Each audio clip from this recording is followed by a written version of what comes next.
I never thought I'd return to Willow Creek. It was a sleepy little town nestled between dense woods and rolling hills, a place that felt frozen in time. As a kid, I spent summers there playing hide and seek with the neighborhood kids and exploring the sprawling fields. But that was before everything changed. Before the fire. Before the ghost. It was late October when I received a call from my childhood friend, Sarah. She'd found an old photo album in her grandmother's attic, filled with pictures of us as kids. We reminisced about our carefree days, but then Sarah's voice turned somber. "You know, I heard the old schoolhouse is up for sale. They say it's haunted." The old schoolhouse. I remembered it vividly. We dared each other to enter on Halloween nights, but we never did. Legends swirled around it, whispers of a teacher who went mad, of students who vanished, of a fire that took everything in its grasp. My curiosity piqued, and I found myself driving back to Willow Creek, heart racing at the thought of exploring the long-abandoned building. The moment I crossed the town line, an unsettling feeling washed over me. The roads seemed narrower, the trees taller, looming like sentinels. The air was thick with nostalgia, but also something darker. As I pulled into the town square, it was eerily quiet. The diner where I used to grab milkshakes was closed, and the once bustling shops now stood as faded memories. I parked in front of the schoolhouse, its weathered exterior casting a long shadow over the cracked pavement. The large windows were clouded with dust, and the once vibrant red paint had peeled away, revealing rotting wood beneath. A chill ran down my spine as I stepped out of the car, the sound of crunching leaves underfoot echoing in the silence. Pushing open the heavy wooden door, I was hit with the musty smell of decay. Inside, the air felt stagnant, almost as if it were holding its breath. Dust motes floated in the shafts of fading light that streamed through the grimy windows. Desks sat in disarray, some toppled over, others covered in a thick layer of dust. My heart raced as I stepped further in, memories flooding back, laughter echoing in the hallways, chalk dust clouding the air. Suddenly, a loud bang resonated from the back of the room. My heart dropped and I froze. It sounded like someone or something was in there with me. I took a deep breath and walked cautiously toward the sound, the floorboards creaking beneath my weight. As I neared the back of the classroom, I saw a shadow flit past the window. My pulse quickened. I was alone here. Wasn't I? I thought about turning back, but my curiosity propelled me forward. I peered around the corner and found myself facing a dusty chalkboard, scribbled with faded lessons from years gone by. And there, in the center, was a drawing of a girl, her features almost too familiar. It was me. The shock sent a shiver down my spine. How could that be? I'd never been in this classroom, not as a student. The drawing was crude, but it captured my likeness with eerie precision. I stepped closer, my heart pounding, trying to shake off the feeling of dread that enveloped me. Just then, I heard soft giggles. They floated through the air, light and airy, yet laced with a sense of malice. I turned sharply, but there was no one there. Panic set in, and I whipped around, my eyes scanning the room. The laughter echoed again, this time closer. "Who's there?" I called out, my voice shaky. The laughter abruptly stopped, and an unsettling silence filled the air. My breath quickened, and I decided I'd had enough. I turned to leave when I saw her, a girl standing by the doorway, her hair long and dark, her dress tattered and stained. "Help me," she whispered, her voice barely audible. "Who are you?" I stammered, frozen in place. Her eyes were hollow, void of life, and yet they glimmered with a desperate plea. "I can't leave," she said, a hint of sorrow in her voice. "You have to find them." "Find who?" I asked, but she simply pointed towards the hallway, her finger trembling. Without thinking, I took a step toward her, but she vanished. The door slammed shut behind me, and I stumbled backward, heart racing, panic surging through me. I tried to push the door open, but it wouldn't budge. "Let me out," I shouted, banging on the door. My mind raced with thoughts of escape. Then, out of the corner of my eye, I noticed something glimmering on the floor, a silver locket. I picked it up, and the moment I did, the temperature dropped. Suddenly, the lights flickered, and shadows danced along the walls. I could hear whispers, low and guttural, wrapping around me like a shroud. "Help us! Help us!" They echoed in my mind, drowning out my own thoughts. I stumbled back, clutching the locket, and then I felt a rush of air, cold, sharp, and biting. The door creaked open, and I bolted out into the hallway, the whispers growing louder, more insistent. "Find us! Find us!" I ran toward the exit, the echoes of laughter chasing me. I burst through the front door and fell onto the grass outside, gasping for breath. I looked back at the schoolhouse, its darkened windows like eyes watching me. In that moment, I understood. The girl, the laughter, the shadows, they were remnants of the past, echoes of the children who once filled those halls. They were trapped, unable to find peace. I clutched the locket tightly, realizing it was the key to their freedom. I knew I couldn't just leave. I had to return. I would find out what happened to those children, uncover the truth behind the haunting. As I stared back at the schoolhouse, determination filled me. I had come to Willow Creek for closure, but what I found was a mystery begging to be unraveled. The town, the schoolhouse, and the spirits within, they weren't just memories. They were a part of me, now. And I wouldn't rest until I set them free. Story the end. Story number 2. In the small town of Brookfield, a place where everyone knew each other's names, there was a mysterious hill on the outskirts known as Hollow Hill. Locals steered clear of it, especially at night, for tales of strange lights and whispers had been passed down for generations. Some claimed it was haunted by the restless spirits of those who had perished in a tragic accident decades ago. Others said it was the site of ancient rituals. At 16, I was curious, and that curiosity often overrode my sense of caution. One late October evening, spurred by the thrill of the supernatural and a dare from my friends, I decided it was time to unravel the mystery of Hollow Hill. Jake and Mia, always up for an adventure, joined me. "Are you really going to do this?" Mia asked, glancing nervously at the dark silhouette of the hill against the starry sky. "Absolutely, it's just a hill," I replied, though I felt a knot in my stomach. The atmosphere felt charged with something unnameable, but I brushed it off as excitement. As we made our way to the hill, the woods around us grew thick and tangled, the path barely visible under the blanket of fallen leaves. A chill breeze swept through the trees, rustling the branches like whispers in the night. "This place is creepy," Jake muttered, his hands shoved deep into his pockets. "Come on, we're almost there," I urged, trying to maintain my bravado. When we reached the top of Hollow Hill, the view of the town below was breathtaking, but the air felt heavy, thick with an uneasy tension. We could see the twinkling lights of Brookfield, but a sense of isolation enveloped us here.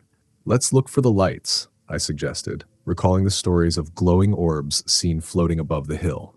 We wandered around, our flashlights illuminating the area, but there was nothing unusual, just the faint sounds of rustling leaves and the distant call of an owl. "Maybe we should just head back," Mia said, shivering slightly. "Not yet. We haven't even explored the other side of the hill," I insisted. We moved to the edge, where a steep drop led down into a dense thicket. As we peered over, I noticed something unusual, a faint glow emanating from the trees below. "Look," I pointed, excitement bubbling in my chest. "There's something down there!" With a shared sense of adventure, we carefully descended the slope, making our way toward the light. As we got closer, the glow intensified, revealing a clearing surrounded by ancient oaks.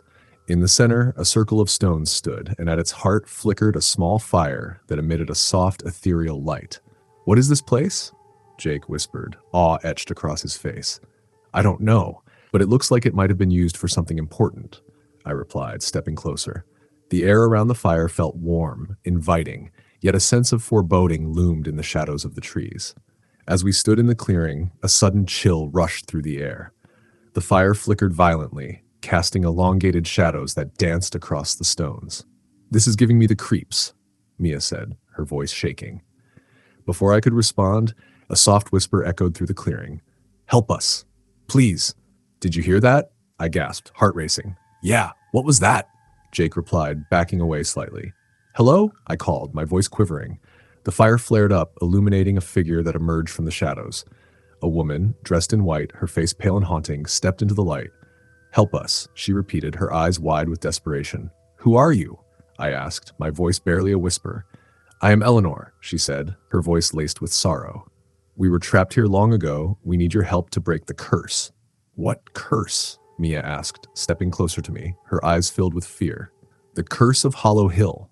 Those who came before you sought power, but it has bound our souls to this place," Eleanor explained, gesturing to the stones surrounding the fire. "You must free us." "Why us?" Jake asked, his voice trembling. "Because you are the ones who came to us," she replied, her eyes locked onto mine. "You have the power to break the cycle. What do we need to do?"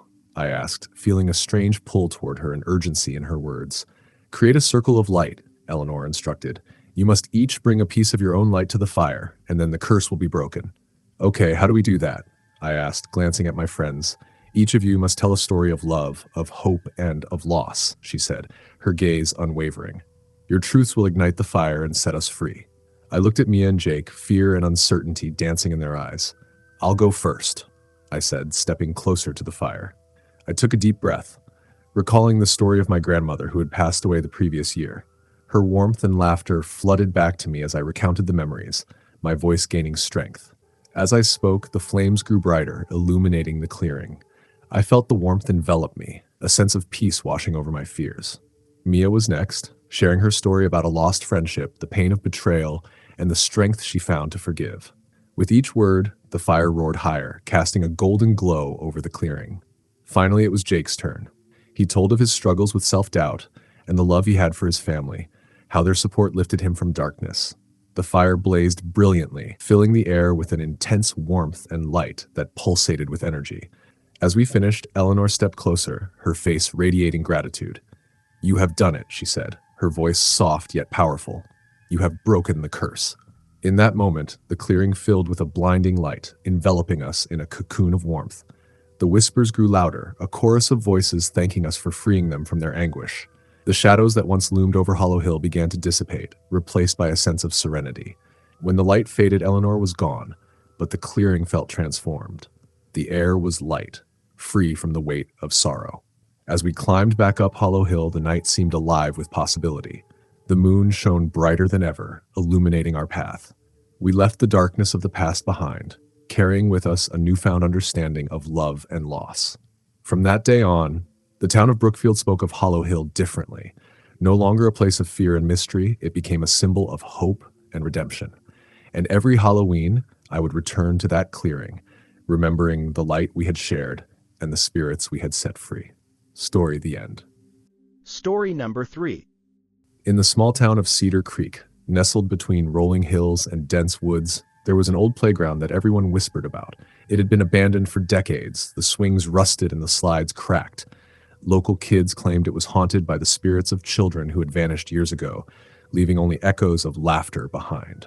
I was 16, fueled by curiosity and the thrill of a dare when my friends and I decided to explore the forgotten playground. It was late October and a full moon hung in the sky, casting an otherworldly glow on the world around us. My friends, Lisa and Ryan, were both eager to prove their bravery, but I felt a chill creep up my spine as we approached the dilapidated entrance. Are you sure about this? Lisa asked, glancing at the rusting metal gates that hung loosely on their hinges. Come on, it's just an old playground, I said, trying to sound confident.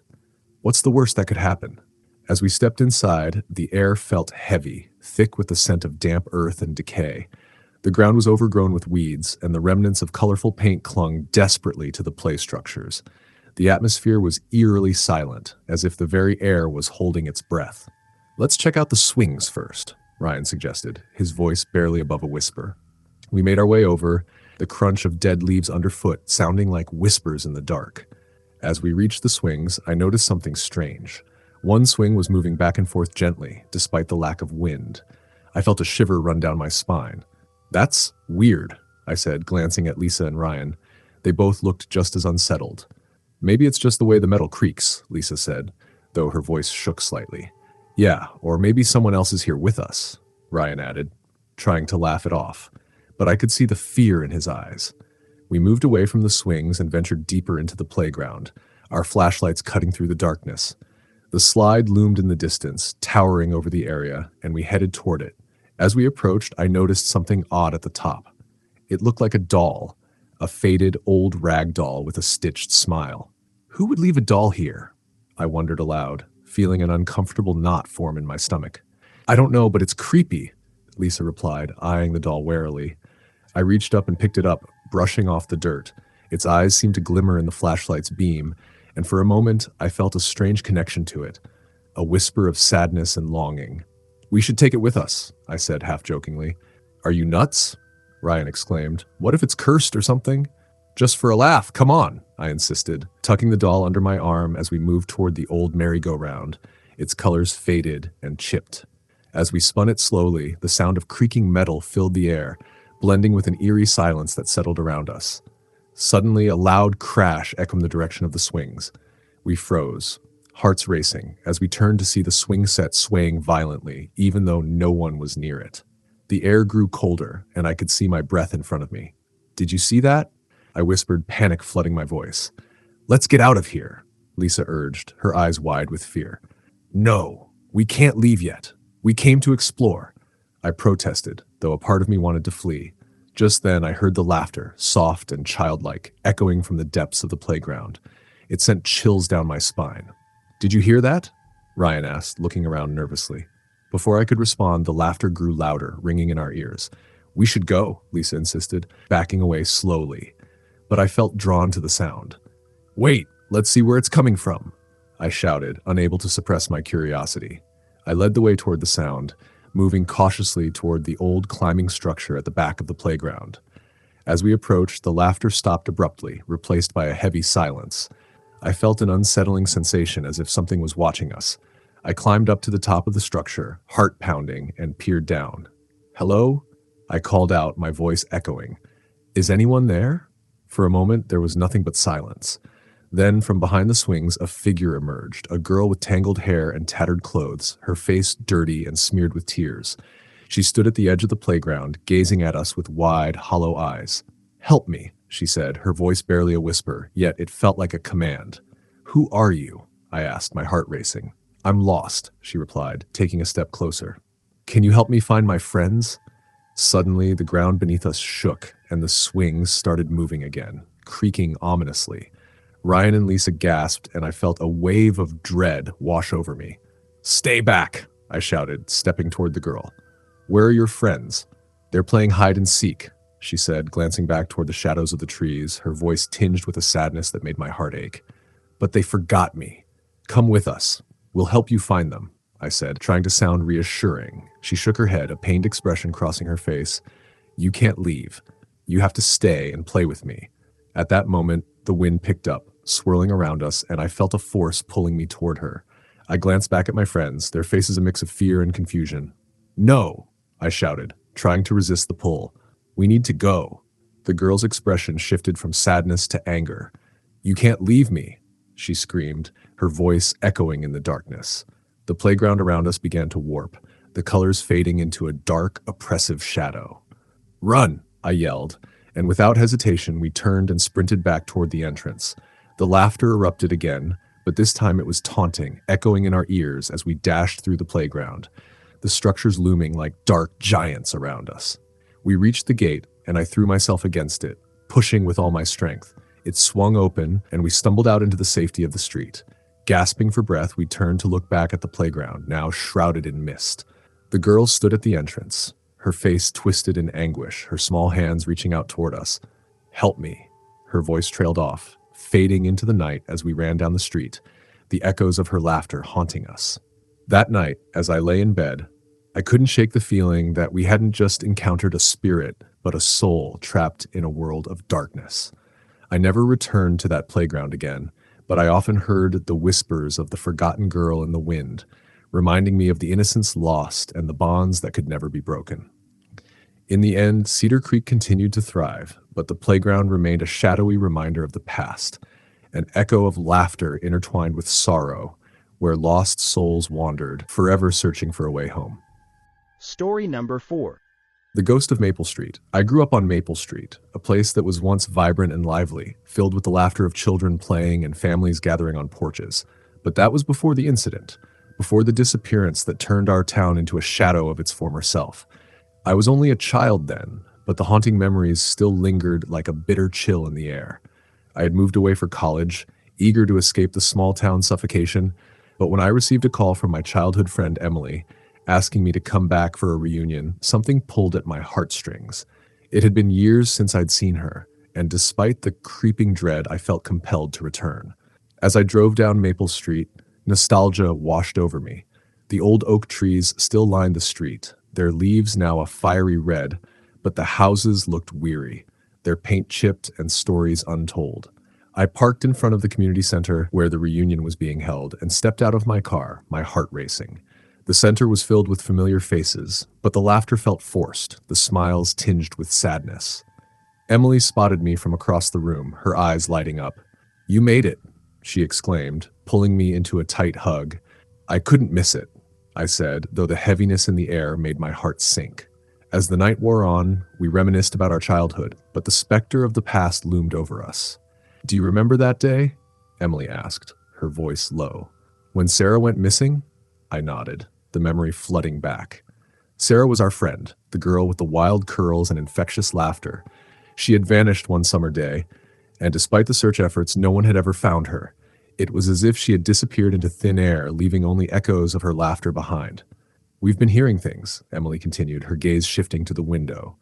Whispers in the night, some say it's Sarah, trying to reach out.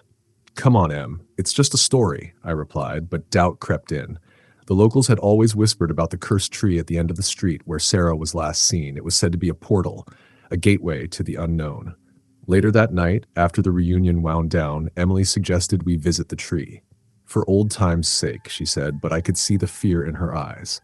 With a flashlight in hand, we made our way to the end of Maple Street, the night air thick with anticipation.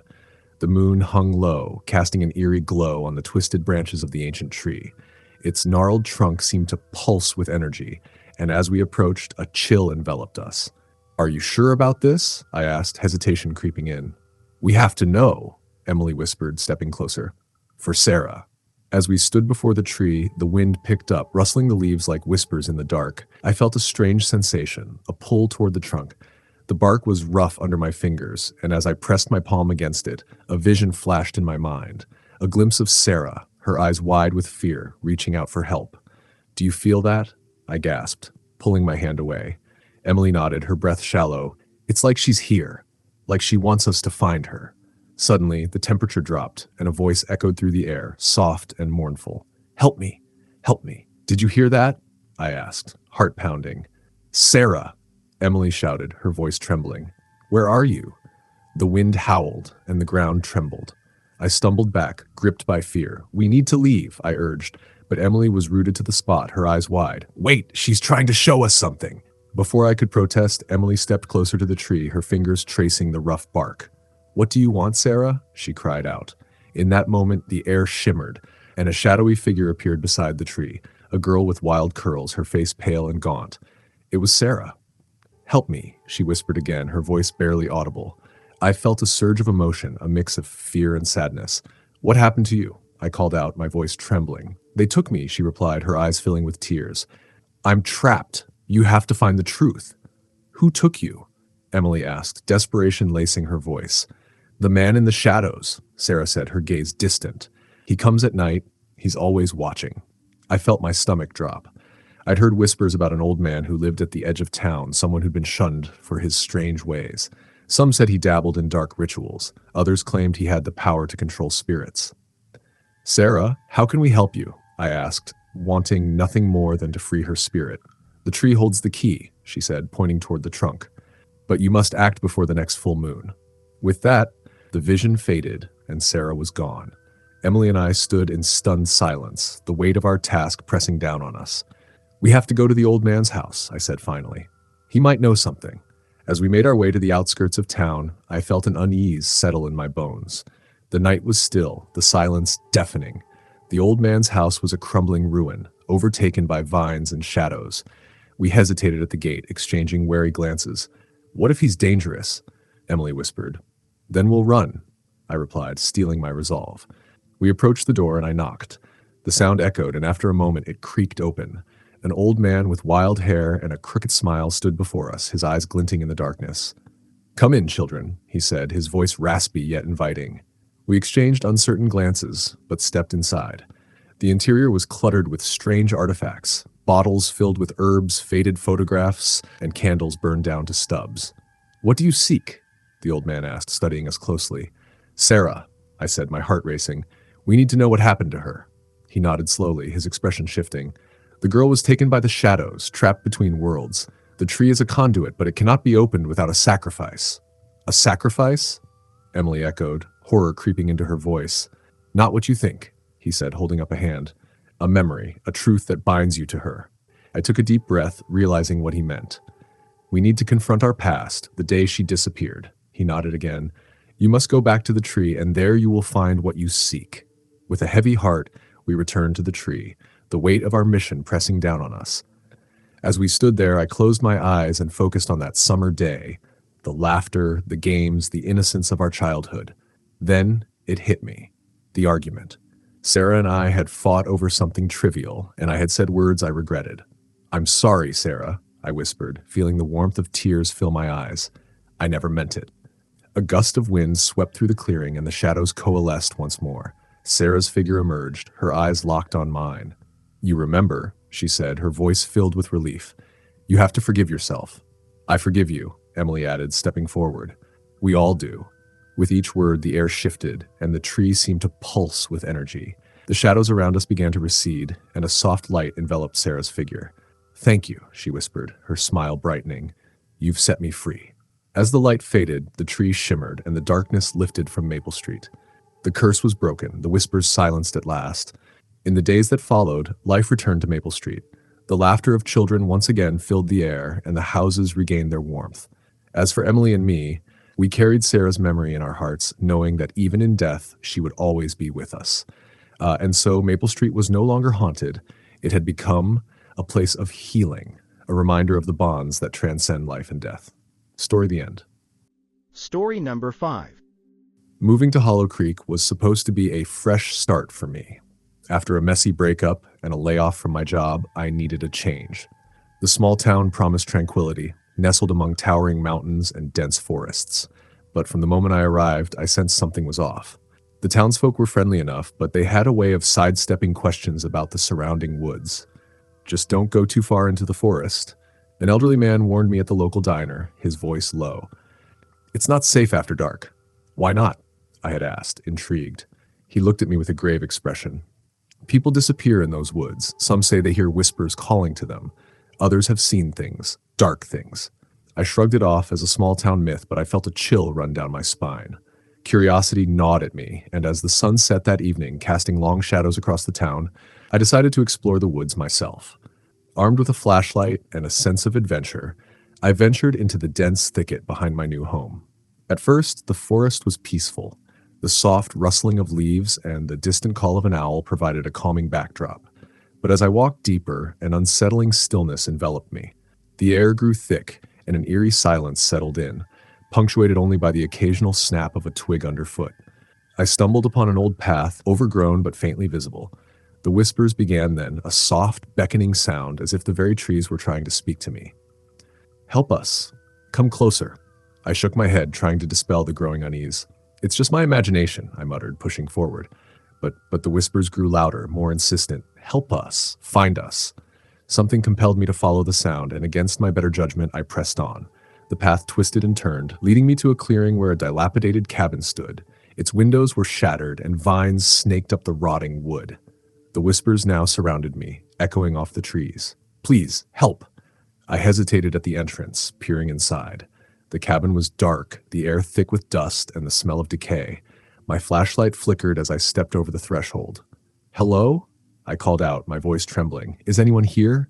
Silence answered me, but the whispers continued, weaving around me like a shroud. "Help us. Help us." As I moved deeper into the cabin, I noticed strange symbols carved into the walls, runes that seemed to pulse with energy. In the corner, an old, tattered book lay open on a table. The pages were yellowed and brittle, filled with strange drawings and writings that made my skin crawl. Suddenly, the whispers turned frantic. "Get out! Get out!" Before I could react, the door slammed shut behind me. Panic set in. I rushed to the door, pulling at the handle, but it wouldn't budge. The whispers became a cacophony of voices, rising in intensity, drowning out my thoughts. "Help us! Save us!" I turned back to the room, heart racing. The shadows in the corners seemed to shift, taking on shapes that flickered in the dim light. And then I saw them, figures emerging from the darkness, their eyes hollow and pleading. "Please, we need your help," one of them cried, reaching out with a skeletal hand. "Who are you?" I stammered, backing away. "What do you want?" "We are the lost, trapped by the darkness," another voice whispered. "You must break the curse." "What curse?" I asked, my heart pounding in my chest. The first figure stepped closer, and I recognized it as a young girl, no older than 12. Long ago, this cabin was a place of sacrifice. People came here, drawn by the whispers, and were never seen again. We were taken, trapped in the woods, our souls unable to move on.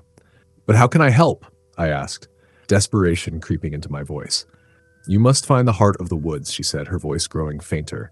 "There lies the key to our freedom. Find the stone altar where the darkness dwells." The shadows began to close in around me, and the cabin shook violently. "No, you cannot leave," the voices wailed in unison. "You must help us." With a surge of adrenaline, I charged for the door.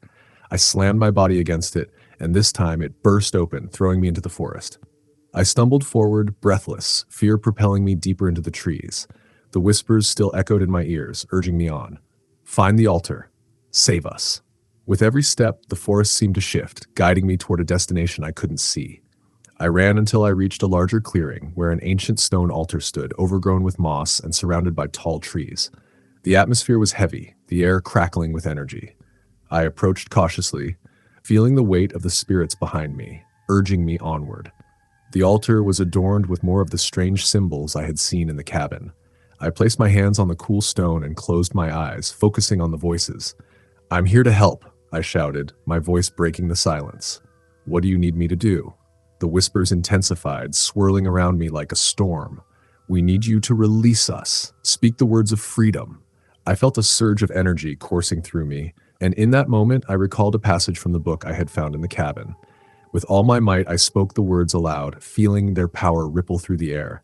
"From darkness to light, from fear to peace, I break the chains that bind you here. By the power of love, I set you free." As the last word left my lips, the ground trembled and a blinding light erupted from the altar. The shadows around me screamed, the darkness clawing at the edges of my vision. I shielded my eyes, feeling the warmth of the light envelop me. One by one, the spirits appeared, their forms becoming clearer. The young girl smiled at me, her face radiant with gratitude. "Thank you," she whispered, her voice now strong and free. "You have set us free." With that, the spirits began to fade, the darkness dissipating around me. The light enveloped the clearing, and I felt a weight lift from my shoulders. The whispers transformed into soft, melodic laughter, echoing through the trees. I collapsed to my knees, overwhelmed with emotion. I had done it. I had broken the curse. As the last remnants of darkness faded, I glanced back at the altar, now a simple stone structure bathed in light. I felt an overwhelming sense of peace, knowing I had helped those lost souls find their way home. When I finally returned to Hollow Creek, the townsfolk greeted me with smiles and warm welcomes. They had sensed a change in the air, a lifting of the darkness that had hung over the woods for so long. From that day forward, I became a part of Hollow Creek, sharing the story of the lost souls and the importance of compassion and courage. The whispers in the woods were no longer ones of despair, but rather echoes of gratitude and freedom.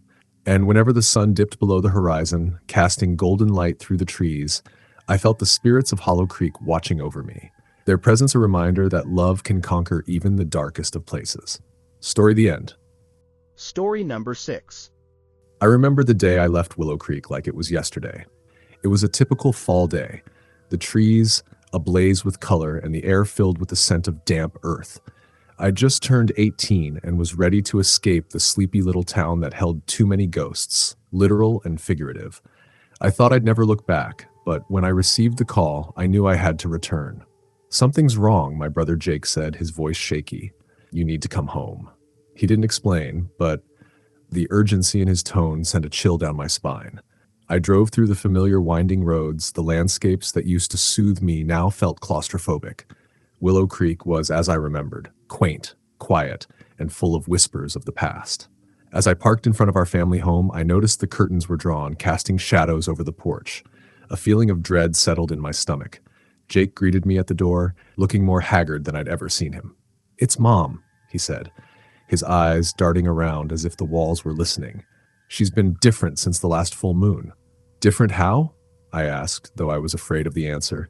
He led me inside, and I braced myself for the sight of our mother. She sat in the living room, her back to us, staring at the wall. I could barely recognize her. Her hair was disheveled, and her clothes hung loosely on her frail frame. The warmth I'd once known was replaced by an eerie chill. "Mom?" I said gently, stepping closer. She turned slowly, her eyes hollow, filled with an unfathomable darkness. "You shouldn't have come back," she whispered, a voice that sounded both like her own and something far more sinister. "What do you mean?" I asked, stepping back instinctively. "The curse," she rasped. "The curse of Willow Creek. Jake explained that ever since the last full moon, strange things had been happening. Animals had gone missing. Shadows had flickered in the corners of their vision, and eerie whispers filled the air at night. Our mother claimed she had seen figures in the woods, twisted and grotesque, beckoning her to join them. Figures? I asked, my mind racing. The legends of Willow Creek resurfaced. Tales of a witch who was wronged, her spirit bound to the land, seeking revenge on the descendants of those who wronged her. We need to get her out of here, I urged Jake, but he shook his head. It's too late for that. We need to break the curse.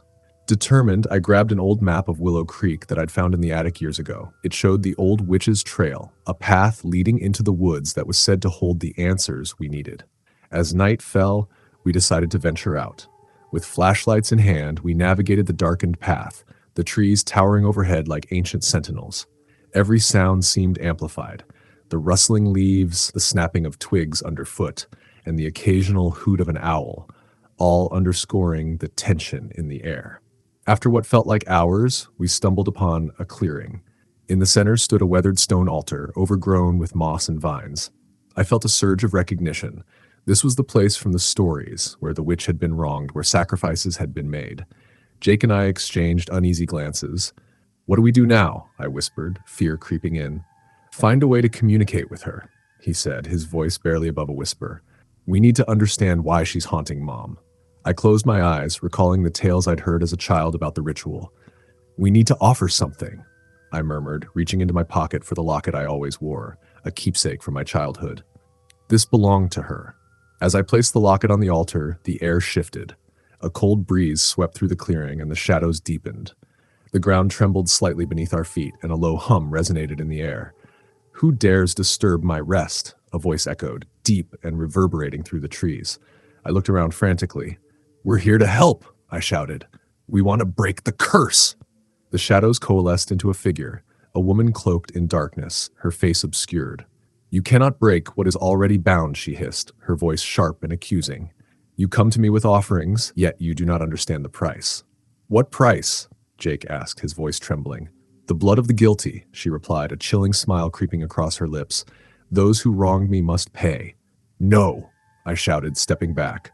"We're not here to hurt anyone. We want to end this, to free my mother." "Then you must choose," she said, her voice a haunting melody. "Your mother or the town, only one can be saved." A rush of anger surged through me. "This is madness. You're taking innocent lives." "Is it madness or justice?" she asked, her eyes gleaming with malevolence. "The town betrayed me, and it will pay. You have until the next full moon." Suddenly the shadows lunged forward, and I felt a cold grip on my arm. I screamed, but Jake pulled me away, dragging me back down the path.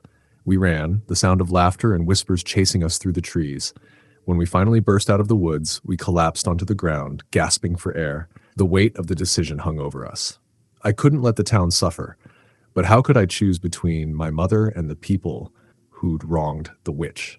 As the days passed, I felt the darkness creeping into our home. Mom became more erratic, slipping in and out of consciousness, her spirit seemingly intertwined with the witch's. I couldn't sleep, my mind racing with thoughts of the curse. Then, one night I woke to find my mother sitting at the foot of my bed, her eyes wide and filled with terror.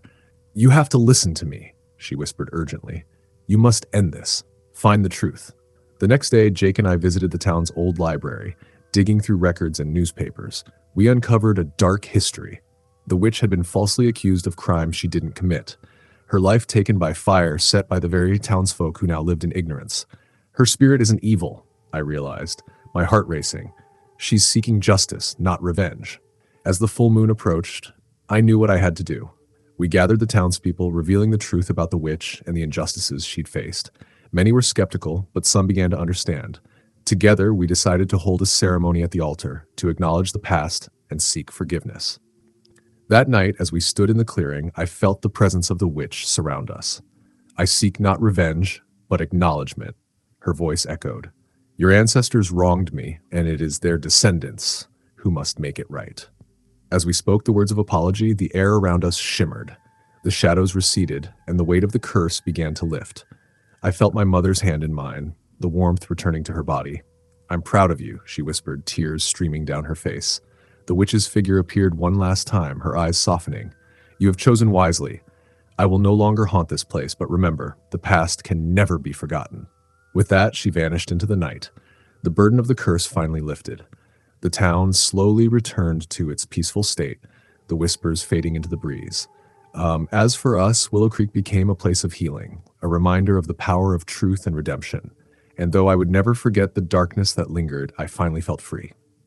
Story the end. Story number 7.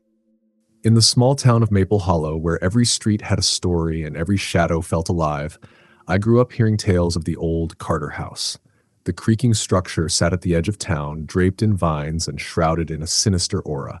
Locals warned us never to approach it after dark, for the whispers of those who lived there still echoed in the night. I was 14 and adventurous, and curiosity was a fire I couldn't resist. One misty autumn evening, the moon hung low, casting a ghostly glow over the world.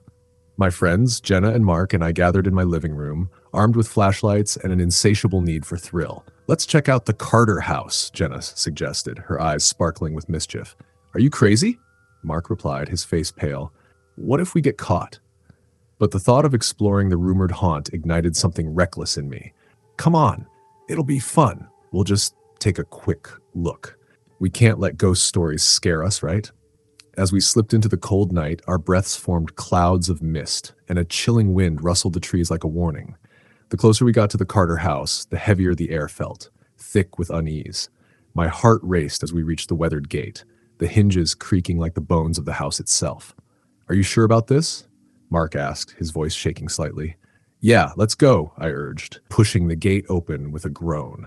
The front porch, littered with peeling paint and splintered wood, welcomed us like a forgotten memory. We crept up the steps, our flashlights cutting through the darkness. The door stood ajar, as if inviting us in, but I felt a prickling sensation crawl up my spine. "Maybe we should turn back," Jenna whispered, glancing back at the path we'd come. "No way. We're here now," I said, forcing a grin. I pushed the door fully open, and the old hinges wailed like a banshee. Inside, the air was stale, thick with dust and neglect.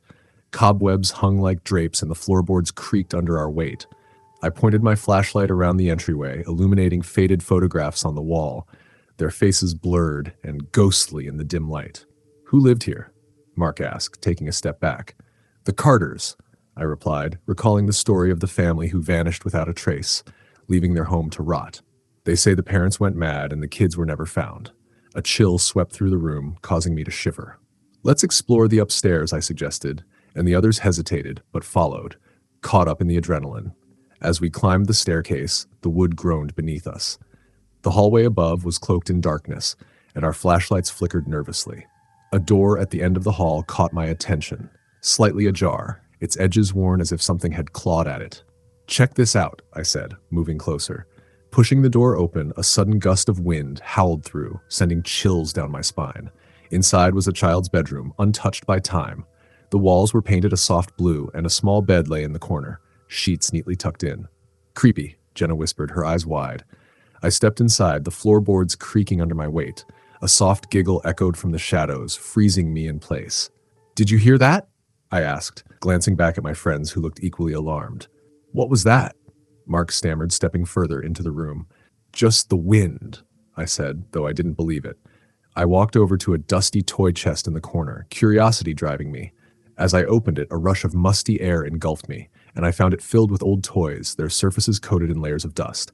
But one toy stood out, a porcelain doll with hauntingly lifelike eyes that seemed to follow me. "Ah, that's creepy," Jenna muttered, and I felt a shiver run down my spine. Suddenly, the door slammed shut behind us with a deafening bang. Panic seized me as I spun around, adrenaline surging through my veins. "Let's get out of here," I shouted, racing toward the door, but it wouldn't budge. Mark pushed against it, and Jenna pounded on the wood, desperation clawing at us. "Help! Let us out!" Then, from the corner of the room, I heard the giggle again, but this time it was louder and more sinister. I turned, and the doll had fallen from the toy chest, landing on the floor with a soft thud. Its porcelain face gleamed in the flashlight beam, and I swear its lips curled into a smile. "Guys, we need to leave. Now!" I yelled, pounding on the door with my fists. Just then, a shadow moved across the room. My breath caught in my throat as I saw a figure, a girl dressed in a tattered white dress, standing in the corner. Her hair hung in tangled strands, and her eyes were hollow, void of life. "Help me," she whispered, her voice echoing like a distant memory. The temperature dropped sharply, and I could see my breath in front of me. "Get away from her," I shouted, backing away. "Let us out," Jenna screamed, tears streaming down her face. The girl took a step forward, her face twisting in anguish. "You can't leave. I need friends." In that moment, I felt a force pressing against me, an overwhelming sense of despair. I fought against it, my heart pounding, and finally, with one final shove, the door burst open. We stumbled out into the hallway, gasping for air. "Run!" I shouted, and we sprinted down the stairs, adrenaline propelling us forward. The laughter of the girl echoed behind us, haunting and filled with sorrow. We burst through the front door and didn't stop until we reached the safety of the streetlights. Gasping, we turned back to the house, now just a silhouette against the moonlight. "What was that?" Mark panted, his face ashen. "The girl, she wanted friends," Jenna said, shaking her head in disbelief. I looked at the Carter house, its windows dark and empty, the whispers of the past still swirling around it. "We shouldn't have gone in there," I murmured, feeling the weight of the encounter settle over me. As we made our way home, I couldn't shake the feeling of the girl's hollow eyes following us, or the realization that some stories are meant to be left untold. From that night on, Maple Hollow was never quite the same for me. I could still hear the whispers in the wind, a reminder that the past lingers in the shadows, waiting for someone to uncover its secrets. Story number 8. I was a newcomer to the small town of Crestwood, drawn in by its picturesque charm and the promise of a fresh start. Nestled between dense forests and rolling hills, it seemed like the perfect escape from my chaotic city life. But as I settled in, I began to hear whispers about the nearby Whispering Pines, a forest shrouded in mystery and legend. The locals spoke of it in hushed tones, warning of strange occurrences and eerie sounds that echoed through the trees at night. "They say the woods are haunted," a woman at the diner told me, her eyes wide with caution. "Many have entered, but few have come back unchanged." Curiosity got the better of me. One crisp autumn afternoon, I decided to venture into the woods, armed with nothing but a flashlight and a sense of adventure. The sun dipped low on the horizon, casting long shadows that danced among the trees as I entered the forest. The moment I stepped onto the leaf-strewn path, an unsettling silence enveloped me. The birds had stopped singing, and a chill ran down my spine. I brushed it off as nerves and pressed on, eager to explore. As I wandered deeper into the woods, the trees grew taller and the air thicker.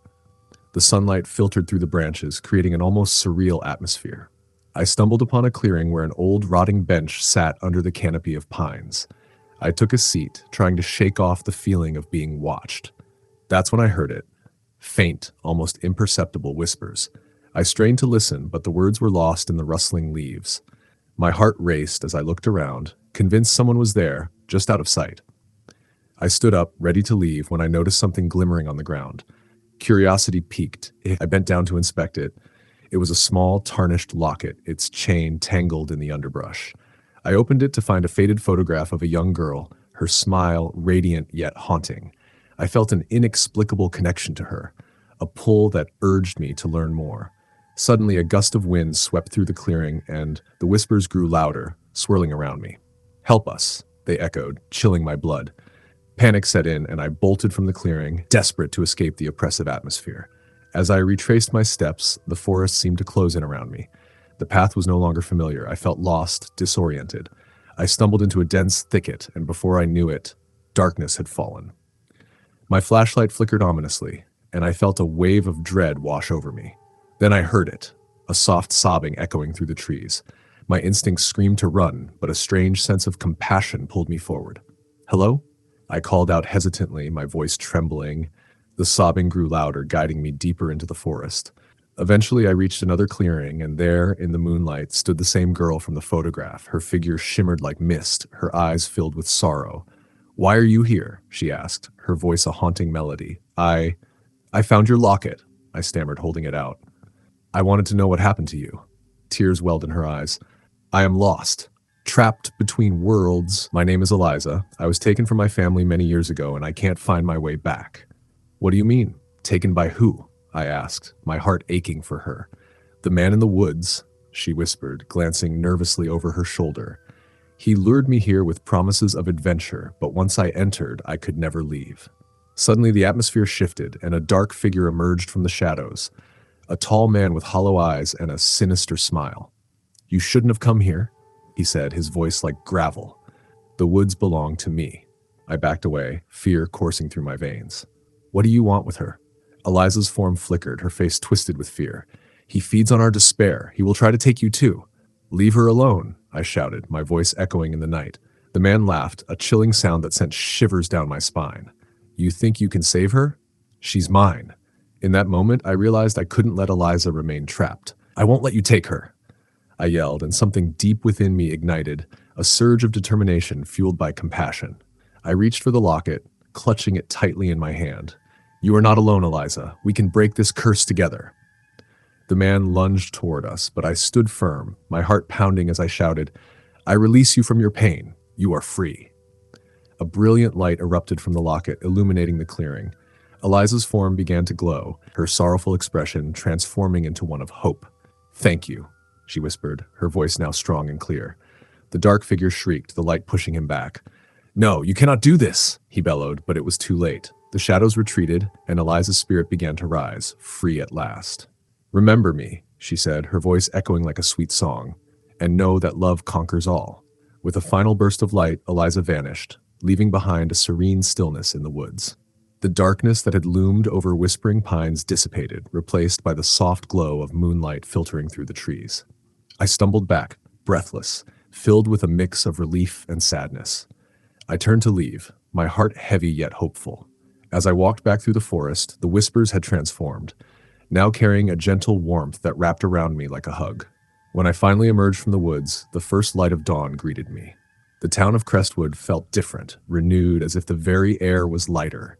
The legend of Whispering Pines would still echo in the townsfolk's whispers, but now it would be one of redemption rather than fear. The locket remained in my pocket, a reminder of Eliza and the bond we had formed. I knew I would return to the woods, not as a seeker of secrets, but as a friend to the lost souls who wandered among the trees. From that day on, I shared Eliza's story with anyone willing to listen, spreading the message of hope and love that could conquer even the darkest of places. Story the end.